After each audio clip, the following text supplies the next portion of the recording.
we've got a very important role in impaired driving enforcement and education.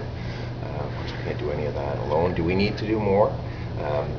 I would say, yeah, I'm in agreement that we need to do more. And will we ever be able to, just through enforcement, bring this issue under control, the issue of impaired driving and excessive speed? I would say certainly not. We have to rely on the community to help us, and we have to inspire the community to want to help. And there's a lot of good activity going on in the community, but these accidents continue to occur, and when they do, I think it provides us an opportunity to pause and evaluate whether we're doing the right things.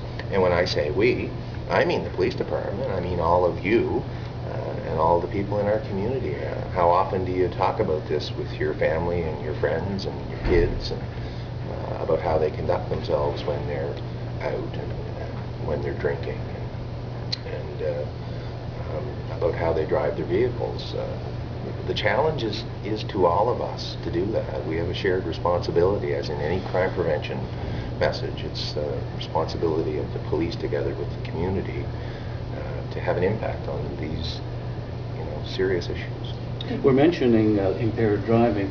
Do you think there ought to be more education about driving, or going with as passengers with drinking drivers? I mean, there were 2 passengers, or actually 3 passengers in that car, 2 died. So there's more education on people that don't drive or don't drive it. My initial reaction to that is these are all part of, I think, the frustration that everybody feels around these issues is this is not. There is continual dialogue in many forms about the decisions that we make in society with respect to drinking and driving and speed. What more could we say? I think all of us are turning to say, how can we be standing here again? What more can we do, and what more can we say? And the answer is we need to keep saying a little bit more than what we're saying right now. There's a responsibility on the police to carry out those public education campaigns, and all of those other agencies that Mothers Against Drunk Driving, and the Teens Against Drunk Driving, and all of these groups to come together and continue that dialogue. The police are going to be there, but we have to be able to take on the community. So the challenge is for all of us. What are we doing? And we're going to look internally. What are you doing? When you mean you look internally, what are you talking about? Like when you... Sure. Do we have enough patrols? How many impaired drivers are we getting? Are we doing enough? How can we push this further? And we'll go to our colleagues. We go to our professional associations. The traffic committee of NB chiefs and all the work that's being done nationally. There's a tremendous focus on impaired driving nationally, and there has been for how long? I mean, as long as all of us have been driving and before that, right?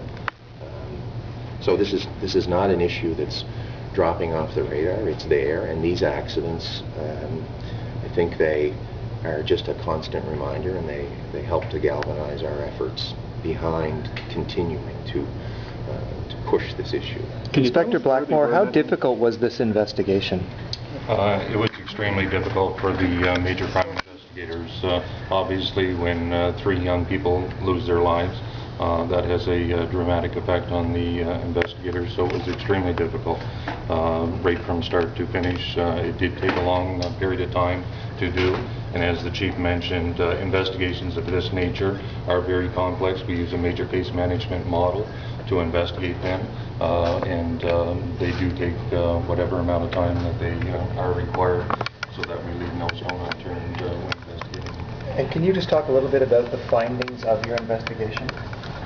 With the findings, they were released that the consumption of alcohol played a major factor in the investigation, and the speed that the vehicle was traveling when it impacted the water played a significant role as well. So our findings are that the consumption of alcohol and speed were both the major contributing factors. And are you able to say how much of a factor the water was?